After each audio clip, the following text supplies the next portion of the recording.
मुझसे ये बहुत लोगों ने पूछा है कि आपके बच्चे टीवी नहीं देखते, स्क्रीन फ्री है, तो फिर आप मैनेज कैसे करती हैं चीज़ें? आप घर के काम कैसे करती हैं? आप थक नहीं जाती?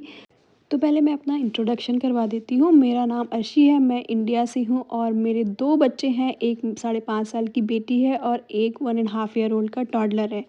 और मैं यहाँ यूएस में अपने बच्चे स्क्रीन फ्री रेज़ कर रही हूँ बिना किसी हेल्प के। तो तब लोगों को ज़्यादा क्यूरियोसिटी होती है कि हाउ? तो उनका मैं इस वीडियो में आंसर देना चाहती हूँ कि सबसे पहले चीज़ें अगर आप रूटीन में रखो तो ज़्यादा ईज़ी हो जाती हैं। दूसरी चीज़ मेरी कुछ प्रायोरिटीज़ हैं जिनको मैं करती हूँ, बाकी चीज़ें लीस्ट प्रायोरिटी में होती हैं।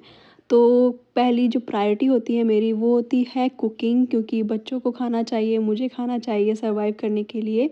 और लीस्ट जो मेरी प्रायोरिटी होती है वो होती है क्लीनिंग। दूसरी प्रायोरिटी जो होती है मेरी वो होता है कि मैं अपने बच्चों को थोड़ा टाइम दूँ या अपने बच्चों को के साथ बात करूँ, अपने बच्चों को बाहर लेके जाऊँ। मतलब मैं तो नहीं लेके जाती बट एवरीडे मेरे हस्बैंड इवनिंग में लेके जाते हैं।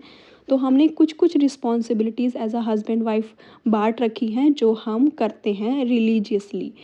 मेरा काम ये होता है कि मैं कुकिंग करती हूँ, बच्चे देखती हूँ, बच्चों के इमोशंस हैंडल करती हूँ। मेरे हस्बैंड के ये काम होते हैं कि वो एवरी 2 वीक लॉन्ड्री करते हैं और बच्चों को एवरीडे पार्क लेके जाते हैं।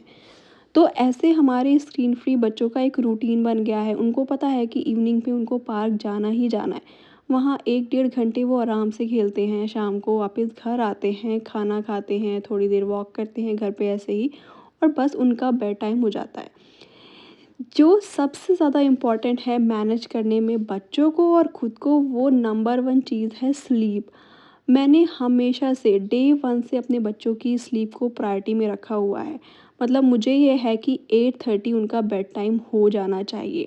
अभी समर वेकेशन थी तो मेरी बेटी का बेड टाइम जो है 9:00 9:30 कभी-कभी मतलब चल जाता था, इतना हमें ये नहीं होता था। उसमें भी मुझे मैं ओवरथिंक करती हूँ तो मुझे ये 9:30 जब होता है तो मुझे ऐसा लगता है कि क्यों ये देर तक जाग रही है। बट कभी-कभी हो जाता था। बट जब उसके स्कूल स्टार्ट हो जाते हैं तो प्रॉपर 8 जो है बेड टाइम हो जाता है, 8:30 तक हमारे बच्चे सो जाते हैं। क्योंकि मॉर्निंग फिर उनको 6:45 7 तक उठना ही होता है। मुझे ये है कि उनको आराम से 10-11 आवर्स की नींद मिलनी ही चाहिए। अभी वो छोटे हैं और जितनी ज़्यादा वो नींद लेंगे उतनी ही ज़्यादा वो नेक्स्ट डे रेस्टफुल होंगे, ज़्यादा इरिटेटेड नहीं होंगे, ज़्यादा वो चिड़चिड़े नहीं होंगे, चीज़ें आराम से मैनेज हो जाएगी। और यही चीज़ अप्लाई होती है हम मदर्स पे भी। आप खुद नोटिस करना कि जिस दिन आप देर से सोए हो, आपको या तो अच्छी नींद नहीं आई हो, नेक्स्ट डे आपकी एनर्जी कम होगी, आपका मूड ठीक नहीं होगा, आपको भूख ज़्यादा लगेगी।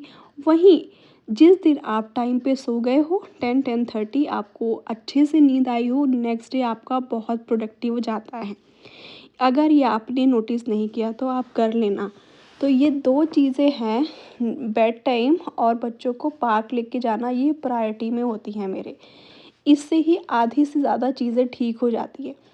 अब जब भी मेरे बेटे को कोल्ड होता है या फिर वो रात को अच्छे से नहीं सोया किसी भी रीज़न की वजह से, वो नेक्स्ट डे बहुत ज़्यादा क्रैंकी होता है, मुझे पता होता है। फिर रही बात खाना बनाने की, तो मैं अपना बहुत ज़्यादा टाइम किचन में स्पेंड नहीं करती। पहली बात मुझे कुकिंग करना ज़्यादा पसंद ही नहीं है। मैं बस सर्वाइवल के लिए कुक करती हूँ, मतलब मैं मॉर्निंग में ब्रेकफ़ास्ट बनाती हूँ और इवनिंग में हमारा सेम लंच और डिनर होता है। बच्चे छोटे हैं, अगर मैं बार-बार किचन में जाके कुक करने लगी, तो मैं खुद तो थकूँगी ही और फिर मेरे बच्चों का क्या होगा? और वैसे भी यहाँ पे यूएस में जितने भी लोग हैं, वो एक ही बार खाना बनाते हैं। क्योंकि यहाँ कोई कुक तो है नहीं जिसके ऊपर हम डिपेंड हो सकते हैं, तो हम अपना काम जितना कम रखते हैं, उतना ही बेटर है हमारे लिए। तो यहाँ मैं अपनी क्लीनिंग कर रही थी और मेरे बच्चे, स्क्रीन फ्री बच्चे मेरे साथ आगे-पीछे घूमते रहते हैं, कभी मैं उनकी हेल्प ले लेती हूँ, कभी वो खेलते रहते हैं और इस तरह जब मुझे लगता है मेरे पास ज़्यादा एनर्जी है, मैं काम कर लेती हूँ। ये देखिए इतनी देर की क्लीनिंग के बाद एट लास्ट मेरा बेटा